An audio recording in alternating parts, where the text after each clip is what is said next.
XYZ Bangla news. আমি আছি আপনাদের সঙ্গে এমডি ইসহক। আপনারা দেখছেন XYZ বাংলা নিউজ। উত্তরপ্রদেশের সমাজবাদী পার্টির নেতা অখিলেশ যাদব মাননীয় মুখ্যমন্ত্রী মমতা বন্দ্যোপাধ্যায়ের আমন্ত্রণে 21শে জুলাইয়ের মঞ্চে তিনি এসে বক্তব্য রাখছেন। আপনারা তা সরাসরি শুনছেন আমাদের XYZ বাংলা নিউজে। আপনারা দেখছেন XYZ বাংলা নিউজ। আসুন সরাসরি শুনুন অখিলেশ যাদব বক্তব্য রাখছেন, কি বলছেন আপনারা তা সরাসরি শুনুন। मैं सबसे पहले आपकी सबसे लोकप्रिय और यहाँ की मुख्यमंत्री जिनके बुलाने पर मैं आपसे मिल पा रहा हूँ, मुख्यमंत्री आदरणीय ममता बनर्जी दीदी जी, और मैं देख रहा हूँ कि मंच पर बहुत बड़ी संख्या में सभी टीएमसी पार्टी के नेता और यहाँ के बंगाल के बहुत ही प्रतिष्ठित अपने अपने क्षेत्र के सभी महान विभूति जो बैठे हैं मंच पर, यहाँ पर दूर तक मैं देख रहा हूँ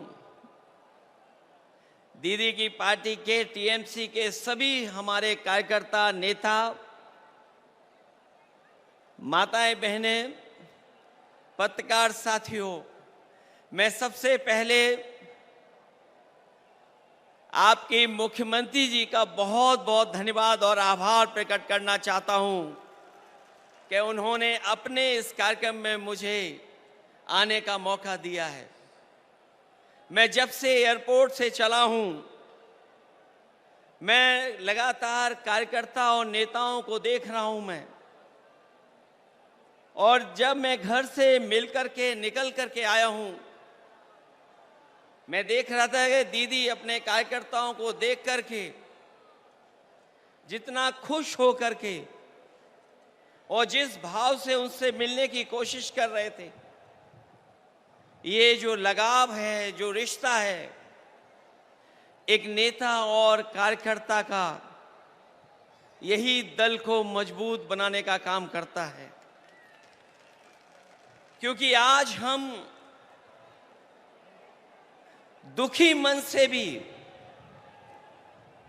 और एक जो हमारे बीच के कार्यकर्ता, जो हमारे बीच में नहीं रहे वर्कर्स, जो शहीद हुए, उनको हम याद कर रहे हैं। मैं कहना चाहता हूं कि जुल्म की खिलाफत में जो जान दांव पर लगाते हैं, वो इतिहास में शहीदों की तरह याद किए जाते हैं। मैं दोबारा कहता हूं कि जुल्म की खिलाफत में जो जान दांव पर लगाते हैं, वो इतिहास में शहीदों की तरह याद किए जाते हैं।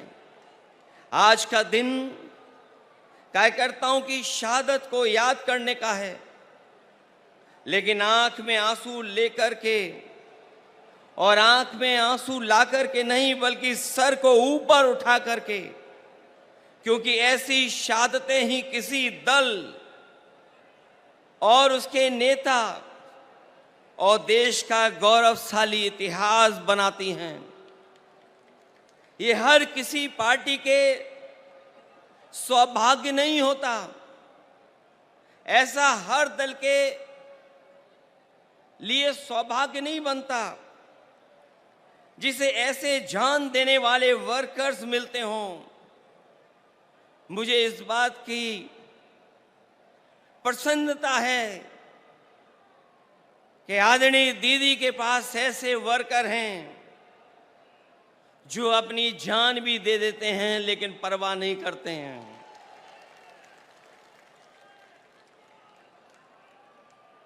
दरअसल कोई कितना भी बड़ा लीडर हो जाए या कभी कोई भी बड़ा पद ना पाए, लेकिन वो कार्यकर्ता हमेशा रहता है।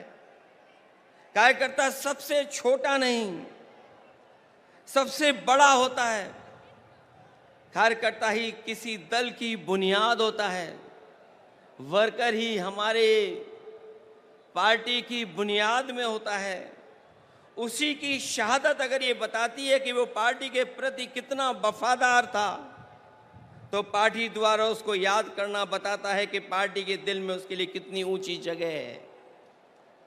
आज जो आप लोग इकट्ठे हैं या मैं आकर के आपके बीच में खड़ा हूं, वो याद दिला रहा है, बता रहा है कि दीदी के दिल में एक एक कार्यकर्ता का सम्मान कितना है। उसको आज भी दीदी याद कर रही हैं। जिस दल का सबसे बड़ा लीडर उस दल का सबसे बड़ा वर्कर होता है, उसका वर्तमान मजबूत होता है और भविष्य और भी ज्यादा मजबूत है। पिछले चुनाव में मुझे याद है, जब दीदी संघर्ष कर रही थी, आदरणीय ममता दीदी के लिए मैंने 2 लाइनें कही थी। जब वो असली लड़ाई में थी, पैर में चोट थी, वो चल नहीं पा रही थी, उसके बावजूद भी वो चुनाव प्रचार में थी। और उस समय हम लोगों ने देखा और यही कहा था कि एक अकेली लड़ जाएगी, जीतेगी और बढ़ जाएगी। जब दीदी को हम लोगों ने देखा था कि पैर में प्लास्टर बांध करके वो अपने कार्यकर्ताओं के लिए और सरकार बनाने के लिए आपसे आह्वान कर रही थी, उस समय जो वो लाइनें थीं, वो उस समय भी महत्व रखती थीं। और आज जब मैं इतने बड़े कार्यकर्ताओं के बीच में आया हूं, तो मैं उन लाइनों को दोबारा कहता हूं कि एक अकेले लड़ जाएगी, जीतेगी और बढ़ जाएगी। उस समय भी हमारा मतलब ये नहीं था कि दीदी अकेले लड़ रही हैं, तब भी हमारा मतलब यही था कि दीदी अपने कार्यकर्ताओं के साथ जान हथेली पर लेकर के एक होकर के लड़ रही हैं। ऐसे कम नेता होते हैं जो अपनी जान हथेली पर रख करके लड़ते हों, और उनका साथ इतनी बड़ी संख्या में लोगों ने देने का काम किया है। वर्कर किसी व्यक्ति का नाम नहीं होता है, बल्कि एक विचारधारा में विश्वास रखने चलने का नाम होता है। हालतों को बदलने के लिए मर मिटने तक के संघर्ष का नाम होता है।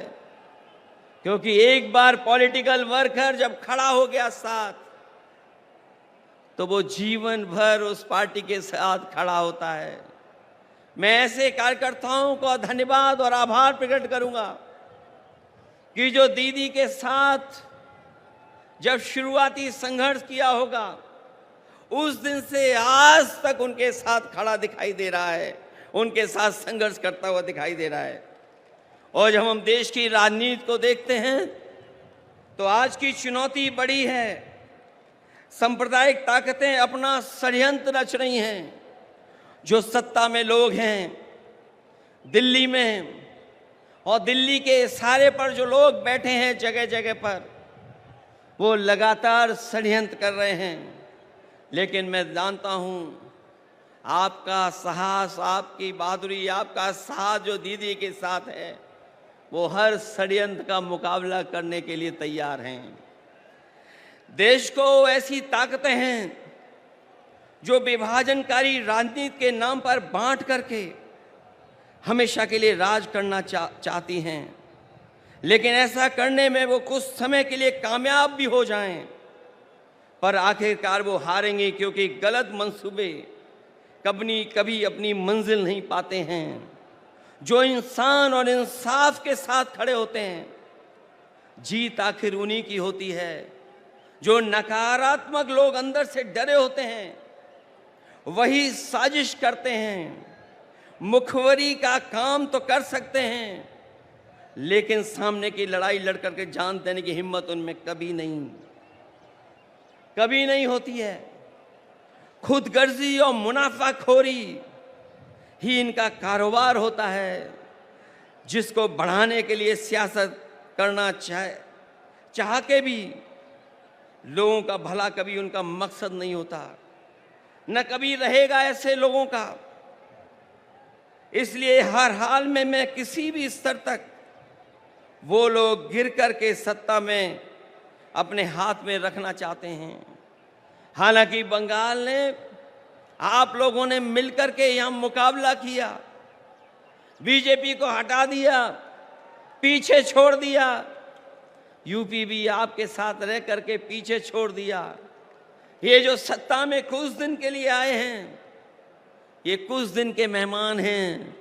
मैंने लोकसभा में भी कहा और आज भी कहता हूं, जो दिल्ली में सरकार में बैठे लोग हैं, वो सरकार चलने वाली नहीं है, वो सरकार गिरने वाली है।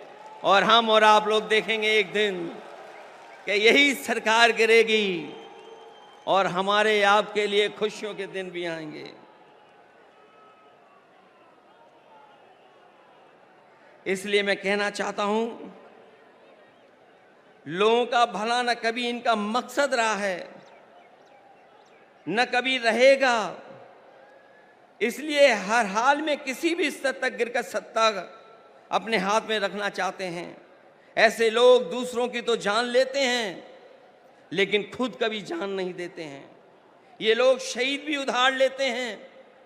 अगर इनका इतिहास उठा करके देखेंगे षड्यंत्रकारी लोगों का, ये लोग शहीद भी उधार लेते हैं, दूसरों के महापुरुषों को अपना बताने का षड्यंत्र करते हैं।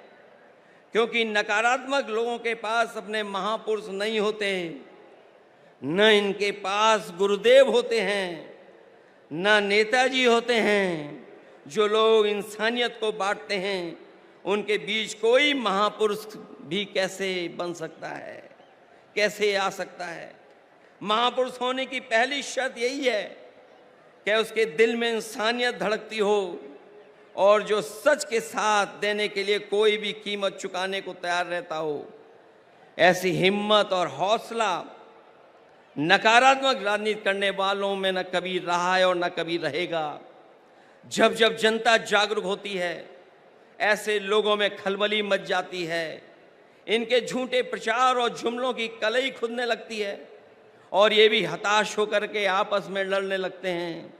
जो लोग नकारात्मक ताकतें आखिर में अपने अंदर ही कलह से खत्म होती हैं। आज देश जाग उठा है, ऐसी ताकतों को पैर उखाड़ना शुरू हो गए हैं। हम और आप लोग मिल कर के निगेटिव पॉलिटिक्स नहीं करते हैं, हम और आप लोग मिल कर के पॉजिटिव पॉलिटिक्स करते हैं। और पॉजिटिव पॉलिटिक्स का वक्त आने वाला है और वही वक्त आएगा जब लोगों के जीवन में बदलाव आएगा। हम सब लोग मिल कर के देश को बचाने के लिए, संविधान को बचाने के लिए, भाईचारा को बचाने के लिए हम सबको एक होना है और एकजुट रह करके इनका मुकाबला करना है। इसलिए आज यहाँ आए हर समर्पित कार्यकर्ता से मैं आखिर में यही कहना चाहूँगा कि आपका नेता, आपकी नेता बहुत बड़ी नेता हैं। उन्होंने लड़ करके, संघर्ष कर करके, अपनी जान को जोखिम में डाल करके इस दल को, इस पार्टी को आपका साथ लेकर के यहाँ पहुँचाया है और दूर तक जाना है। इसलिए जिस तरीके से आपने हमेशा उनके संघर्ष में साथ दिया है, मुझे पूरी उम्मीद है कि आप लोग साथ देंगे। और मैं आज के दिन जब अपने शहीद कार्यकर्ताओं के साथ याद करते हुए यहाँ आप खड़े हैं, मैं आपको भरोसा दिलाता हूँ कि हम लोग भी आपका हमेशा हमेशा साथ देंगे। जो लड़ाई आने वाले समय में होने जा रही है, उसमें हम आपके साथ खड़े दिखाई देंगे। मैं आखिरी में आप लोगों के बीच में उन बातों को कहना चाहता हूँ, एक एक कार्यकर्ता के लिए कहना चाहता हूँ कि हिम्मत को बनाना हथियार और असूलों को बुनियाद रखना, अपने हौसलों को हौसला देने के लिए अपने शहीदों को हमेशा याद रखना। ऐसे कम लोग होते हैं जो अपने शहीद कार्यकर्ताओं को हमेशा याद रखते हैं। और आपका दल, आपकी नेता ऐसी है जो कार्यकर्ता को न केवल सम्मान देती है, बल्कि जो हमारे बीच में नहीं रहे हैं, वर्षों वर्ष गुजर गए हैं, लेकिन आज भी उन कार्यकर्ताओं के प्रति वही प्यार और सम्मान है। इसलिए मैं ऐसे नेता का धन्यवाद देता हूं, ऐसी पार्टी को बधाई देता हूं कि ऐसे कार्यक्रम में उन्होंने मुझे बुला करके मुझे अपने कार्यकर्ताओं से परिचय कराने का काम किया है। मैं इन्हीं शब्दों के साथ आप सबका बहुत बहुत धन्यवाद देता हूं, आभार प्रकट करता हूं और दीदी का विशेष धन्यवाद दूंगा और उनके साथियों का जिन्होंने मुझे बुला करके इस मौके पर आपसे मिलने का मौका दिया है। इस लड़ाई में हम आपके साथ हैं। बहुत बहुत धन्यवाद और बहुत बहुत आभार प्रकट करता हूं।